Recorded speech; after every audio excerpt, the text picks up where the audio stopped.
Cerita dibuka dengan sosok pria yang merupakan pembunuh bayaran bernama Pei-Sing yang berjalan melewati tubuh-tubuh yang ia habisi. Ia kemudian duduk bersama beberapa sekelompok perampok yang menyamar sebagai para pedagang. Pei-Sing kemudian mengungkapkan kalau dirinya rela melakukan hal seperti ini demi mendapatkan uang, karena banyak pejabat menawarkan harga tinggi untuk siapapun yang menangkap para buronan. Pei-Sing juga sebenarnya sudah tahu kalau kelompok pedagang itu adalah para perampok.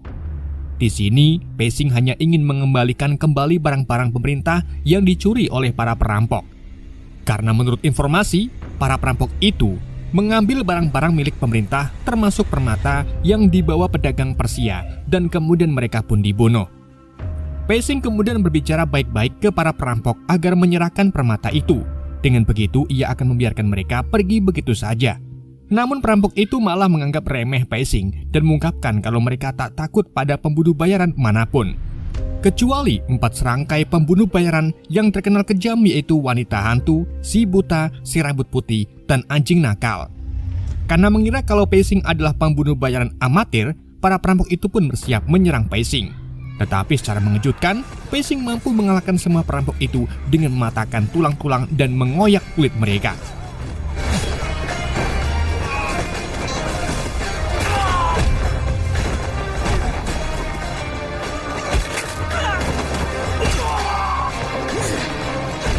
Dan terungkaplah bahwa ternyata Pei-Sing ini merupakan salah satu dari 4 serangkai pembunuh bayaran yang disebut dengan anjing nakal. Pei-Sing kemudian mencari permata di tengah-tengah barang-barang perampok tadi. Tapi bukannya menemukan permata, ia malah menemukan seorang wanita bernama Liu Zhen yang terikat di dalam peti kayu. Di saat yang sama, salah satu perampok mengatakan pada Pei-Sing kalau wanita itu menyimpan rahasia yang jauh lebih berharga daripada permata apapun. Sebelum perampok itu menjelaskan lebih lanjut, Liu Zhen tak ragu membunuh si perampok menggunakan pedangnya. Pei-Sing pun marah ke Liu Zhen karena ia sudah membunuh si perampok yang padahal akan ia serahkan secara hidup-hidup untuk mendapatkan imbalan. Jadi, Pei-Sing pun kemudian memukul Liu Zhen hingga pingsan dan membawanya ke kantor pemerintah setempat, tempat di mana ia akan mengambil hadiah setelah melaksanakan tugasnya. Sesampai di sana, Pei-Sing menemui Wu Shao-an untuk mengeklaim hadiahnya. Tapi sayangnya Pei-Sing tidak membawa si perampok dan malah membawa Liu Zhen. Jadi ia pun tak mendapatkan kompensasi apapun. Wu kemudian mencoba untuk membebaskan Liu Zhen karena aksi pembunuhannya pada para perampok yang merupakan buronan tak akan mendapat hukuman. Di saat yang sama, seorang pejabat bernama Jiang Bua tiba. Di sini Jiang tak setuju dengan hal itu karena pembunuh tetaplah pembunuh. Maka dari itu Jiang akan membawa Liu Zhen untuk ditentukan hukumannya. Namun Liu Zhen terlihat sangat ketakutan dan bahkan memohon ke Pei-Sing agar membunuhnya saja. Tanpa berlama-lama, Liu Zhen pun akhirnya dibawa oleh anak buah Jiang. Sedangkan Jiang juga memberikan sedikit uang ke Pei-Sing. Karena bagaimanapun Pei-Sing sudah melaksanakan tugasnya.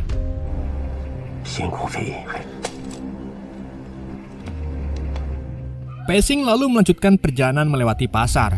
Di saat yang sama, rombongan penjaga dari seorang pejabat kementerian bernama Guo Zongxiang juga lewat. Akan tapi Guo Zong ini memang terkenal keangkuhannya. Ia lalu turun dari kereta kudanya hanya untuk menyingkirkan anak kecil beserta ibunya yang menghalangi jalannya. Sedangkan Pei-Sing yang tak peduli dengan hal seperti ini, kemudian pergi lewat jalan lain untuk menuju ke tempat judi. Di tempat judi itulah Pei-Sing menghabiskan semua uangnya untuk mabuk-mabukan dan berjudi. Meskipun ia tahu kalau dirinya tak ahli dalam berjudi. Dan hanya beberapa jam saja, Pei-Sing diusir paksa dari tempat perjudian dengan keadaan uangnya terkuras habis. Di luar tempat perjudian, Pei-Sing melihat sekelompok pria sedang membuli bocah penjual cangcimen dan mencoba merebut uang dagangannya. Tanpa basa-basi, Pei-Sing pun langsung menolong bocah itu. Namun karena keadaan Pei-Sing yang sedang mabuk berat, akhirnya ia pun dipukuli oleh sekelompok pria tersebut. Selang tak lama, 4 pengawal Guosong muncul untuk mengusir sekelompok pria tadi. Ternyata keempat pengawal Guosong itu dulunya rekan Pei-Sing saat mereka bertugas sebagai tentara kerajaan. Dan sekarang keempatnya bekerja sebagai pengawal pribadi Guo Zongxiang. Salah satu dari 4 pengawal itu yang bernama Han Lu kemudian memberikan Pei-Sing sedikit uang dan memintanya agar menemui mereka di pemukiman Bai Hua di Gunung Wuxi. Tapi setelah sadar, Pei-Sing malah kembali lagi ke tempat judi dan menghabiskan uang pemberian ke 4 pengawal tadi. Di sisi lain, Liu Zhen yang berada di penjara lalu mencoba berbagai cara untuk mendapatkan kunci dari penjaga penjara. Namun di waktu yang sama, Han Lu dan lainnya datang untuk membawa Liu Zhen.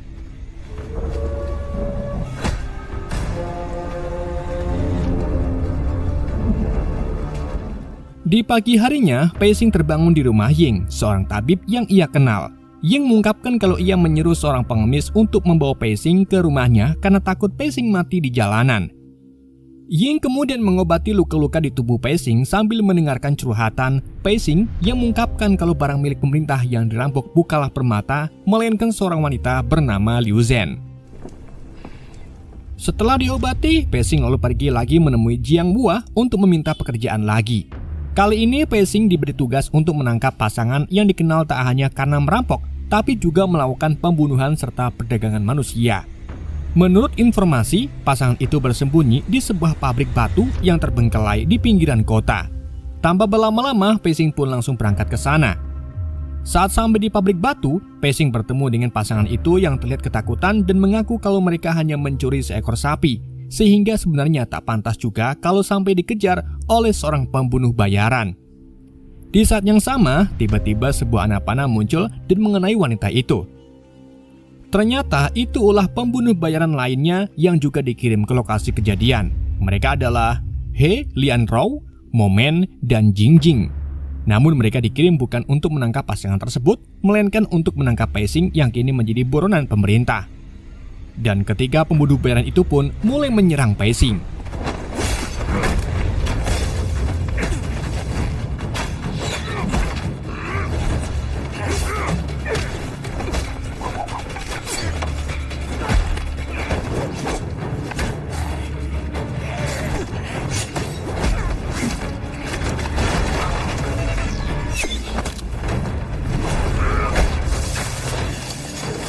Pertempuran antara mereka berlangsung cukup sengit. Meskipun begitu, Pei Xing berhasil menikam leher Jingjing dan kemudian pergi melarikan diri.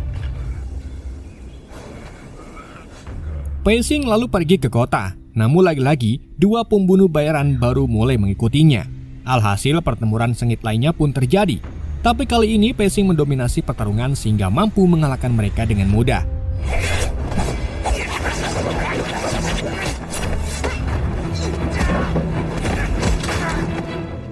Setelah tahu kalau dirinya menjadi buronan pemerintah, Pei Xing pun melabrak Jiang Hua di rumahnya. Jiang yang ketakutan pun mengaku kalau perintah untuk menangkap Pei Xing dibuat langsung dari atasannya. Dan itu mungkin ada kaitannya dengan wanita yang dibawa Pei Xing beberapa hari yang lalu, karena ada rumor yang beredar kalau siapapun yang terlibat dengan Liu Zhen maka akan dihukum mati. Mendengar hal ini, Pei Xing pun menjadi penasaran dengan Liu Zhen dan mencoba untuk menggali informasi tentang wanita tersebut. Setelah itu, Pei Xing pun menemui Wu Zhao untuk mencari informasi lebih banyak tentang Liu Zhen. Wu Zhao mengungkapkan kalau Liu Zhen dibawa oleh orang-orang dari pihak Gaozong. Jadi ada kemungkinan Liu Zhen ada hubungannya dengan Gaozong. Diketahui Gaozong juga merupakan pejabat yang ditakuti banyak orang. Dan baru-baru ini, Gaozong memperkerjakan penduduk setempat untuk menebang kayu di seluruh hutan untuk membangun bangunan tinggi di Gunung Wuxi. Meskipun sampai saat ini tujuan dibangunnya bangunan itu masih belum diketahui.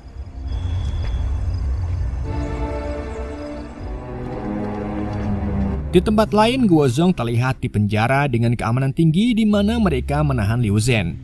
Gaozong kemudian membujuk Liu Zhen dengan menawarkan akan memberinya kekayaan jika Liu Zhen mau menjawab semua informasi yang Gaozong butuhkan.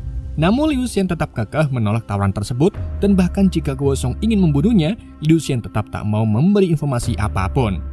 Karena kesal, Gaozong pun tega memotong kaki Liu Zhen. Di sini masih belum diketahui informasi apa yang sampai-sampai membuat Gaozong sangat ingin mengetahuinya. Di keesokan harinya, Pei Xing pergi ke tempat Gaozong di Gunung Wuxi dan bertemu dengan Han Lu. Keduanya lalu mulai mengobrol dan Han Lu berharap Pei Xing bergabung dengan yang lain untuk bekerja dengan Gaozong untuk kehidupan yang lebih baik. Han Lu kemudian membawa Pei Xing ke sebuah ruangan di mana terlihat Gaozong sedang menonton dua pria sedang bertarung dengan brutal atas perintahnya. Dalam pertarungan itu, salah satu dari keduanya harus bertarung sampai mati. Dengan begitu yang mampu bertahan yang akan memenangkan hadiahnya, sedangkan yang mati akan menjadi makanan bagi para anjing yang kelaparan.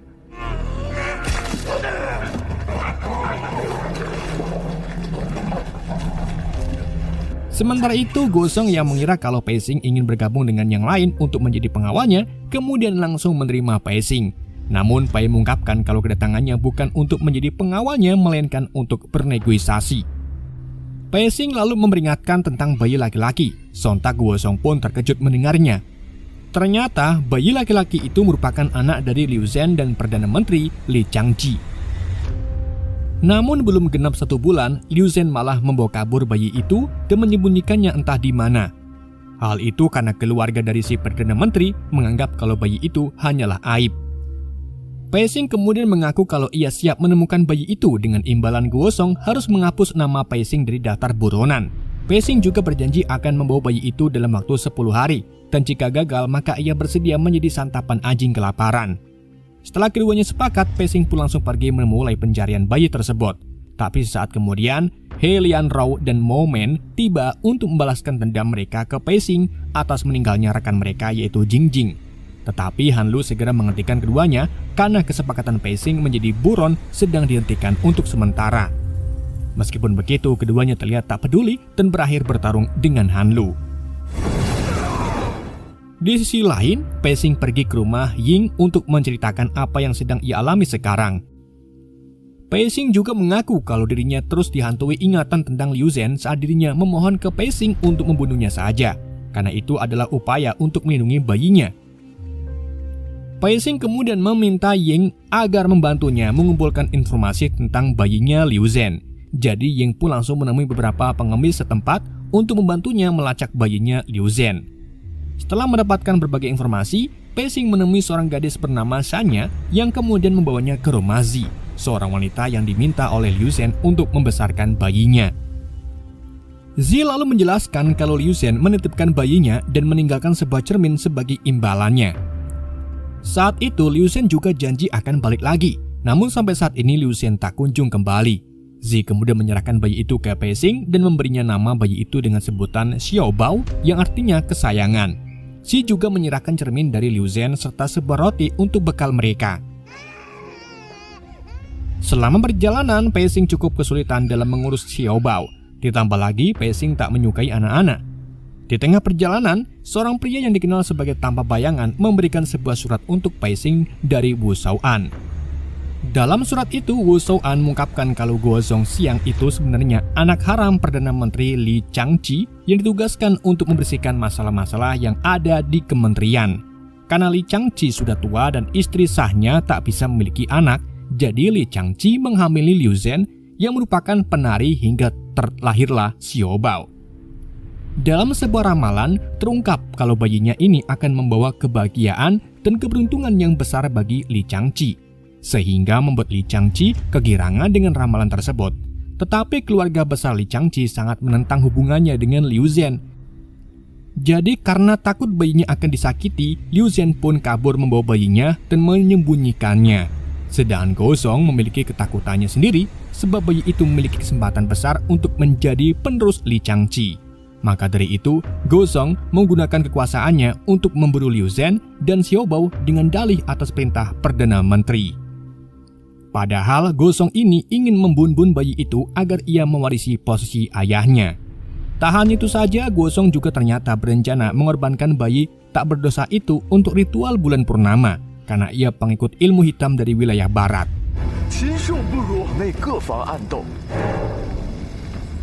Singkat cerita, waktu sudah menunjukkan hari ke-10 dan Pei Xing tiba di kediaman Gozong untuk menyerahkan bayi tersebut sesuai kesepakatan mereka.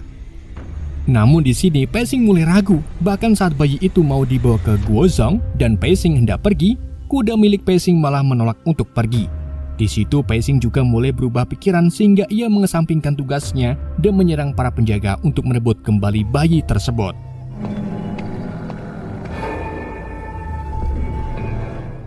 Setelah merebutnya, Pei Xing lalu pergi ke rumah Ying untuk menitipkan Xiao Bao di sana.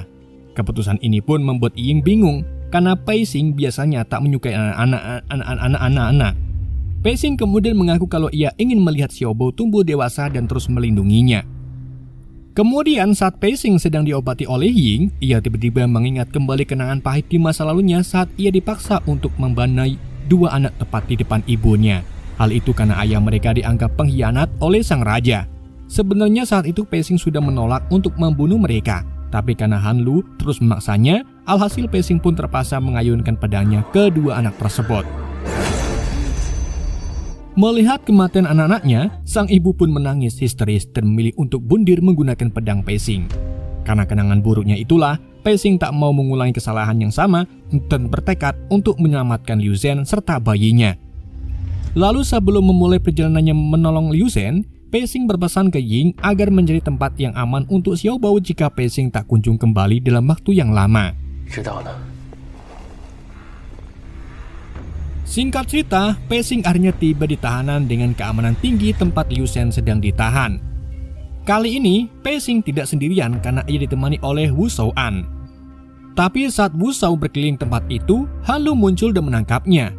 Karena sebelumnya, Han Lu melihat Pei-Sing membawa kabur Xiao Bao lagi, sehingga membuat Han Lu tahu kalau Pei-Sing kini ada di pihak Liu Zhen dan cepat atau lambat, Pei-Sing akan membantu Liu Zhen. Maka dari itu, Han Lu sudah menyiapkan penjaga yang tak mudah Pei-Sing kalahkan. Sementara itu, Pei-Sing masuk lebih dalam ke aula dan harus menghadapi pembunuh bayaran legendaris yaitu Tuan Rambut Putih. Alhasil duel antara mereka pun tak bisa dihindari.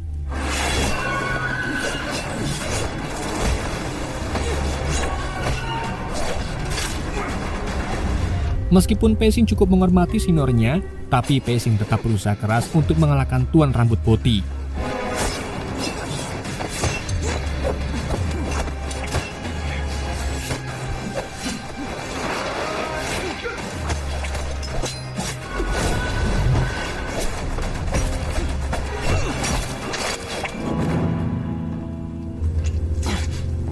Setelah pertempuran epik itu, Pei-Sing akhirnya berhasil menang dengan menikam Tuan Rambut Putih tepat di dadanya. Pei-Sing kemudian kembali mengelilingi aula dan mendapati Liu Zhen yang sudah lemah. Pei-Sing pun langsung membebaskan wanita malang itu sambil menunjukkan cermin yang pernah Liu Zhen tinggalkan untuk putranya dan mengungkapkan kalau anaknya kini sudah aman. Namun kondisi Liu Zhen sangatlah tidak memungkinkan dan berakhir meninggal dengan keadaan bahagia serta lega karena putranya masih selamat. Setelah gagal membawa Liu Zhen kembali, Pei-Sing lalu pergi ke rumah Ying. Namun ia melihat kalau rumah Ying sudah sepi serta gelap. Sampai akhirnya Pei-Sing melihat sebuah kain yang di dalamnya ternyata adalah kepala Wu Shao-an. Di saat itulah Han Lu dan yang lainnya muncul untuk menyerang Pei-Sing.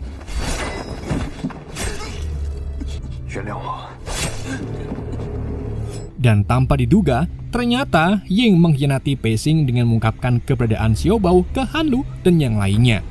Han Lu kemudian minta salah satu dari mereka untuk membunuh Pei-Sing. Namun mereka menolak karena tak mau bertarung melawan Pei-Sing yang sedang dalam keadaan tak berdaya. Han Lu pun semakin sewot sehingga ia tak ragu untuk membunuh rekannya itu. Sedang Pei-Sing mengambil kesempatan ini untuk melarikan diri dengan melompat lewat jendela.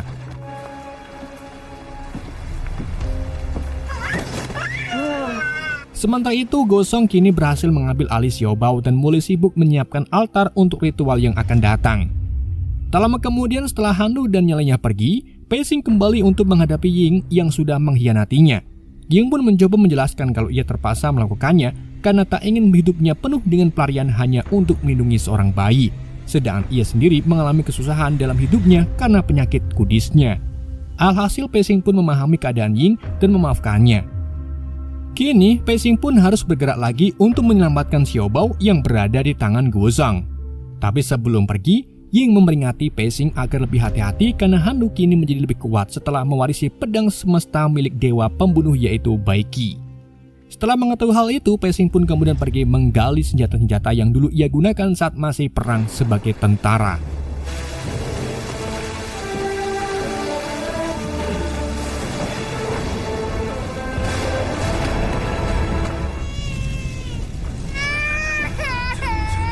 Tak lama kemudian, Pei-Sing tiba di altar dan harus menghadapi dua penjaga Gozong.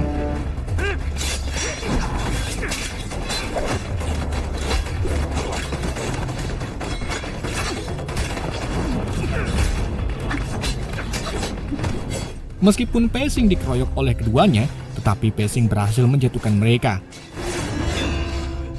Pei Xing juga memberi keduanya kesempatan untuk melarikan diri. Namun tiba-tiba sebuah tombak mengenai keduanya hingga meninggal. Ternyata tombak itu dilemparkan oleh pengawal Gozong yang juga bernama Fang. Jadi pertempuran sengit kembali terjadi dan kali ini Pei Xing cukup kewalahan.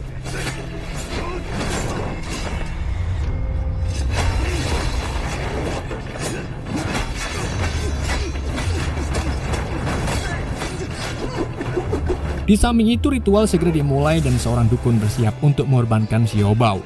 Mengetahui hal ini, Pei Xing pun dengan cepat menjatuhkan Fang dan langsung menuju altar untuk membunuh si dukun sekaligus menyelamatkan nyawa Xiao Bao.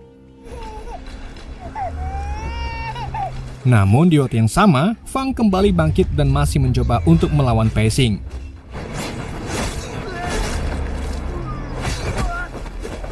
Dalam pertempuran ini, Fang yang sudah lemah meminta Pei Xing untuk mengampuninya.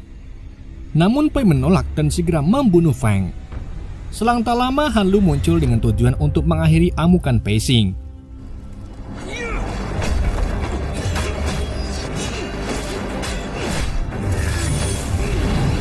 Kali ini, Pei Xing harus mati-matian melawan Han Lu dan pedangnya yang sakti.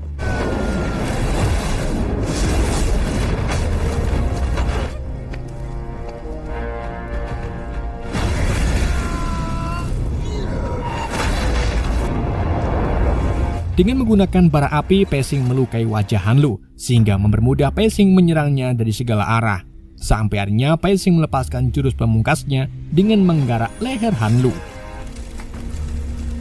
Setelah berhasil mengalahkan Han Lu, Pei Xing pun membawa Xiao Bao dari tempat itu.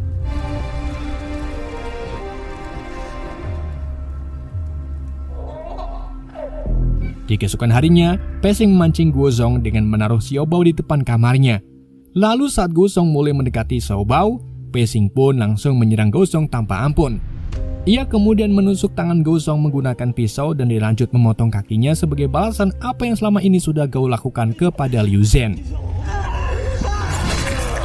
Hal ini pun membuat Gozong murka dan bersumpah akan mengerahkan seluruh pembunuh bayaran di seluruh dunia untuk memburu Pei Xing. Tapi saat Pei Xing pergi sambil membawa Xiao Bao, beberapa anjing kelaparan muncul dan mulai memangsa Gozong yang sudah tak berdaya. Cerita kemudian diakhiri dengan Pei Xing yang sampai di persimpangan jalan, di mana jalan satu menuju ibu kota yang menjamin masa depan cerah untuk Xiao Bao, sedang jalan lainnya akan membawanya ke kehidupan yang penuh rintangan sehingga ia bisa membuat Xiao Bao lebih kuat.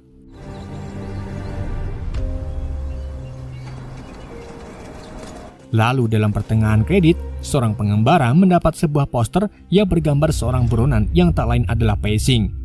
Shin pun melihatkan seorang pengembara itu yang merupakan pembunuh bayaran legendaris yaitu si Bota, dan film pun bersambung. Oke guys, itulah alur cerita film Blade of Fury. Semoga kalian terhibur dengan alur cerita yang saya bawakan. Mohon maaf jika ada kesalahan dalam penyampaiannya ataupun penyebutan nama. Sekian dari Yende, sampai jumpa di video berikutnya.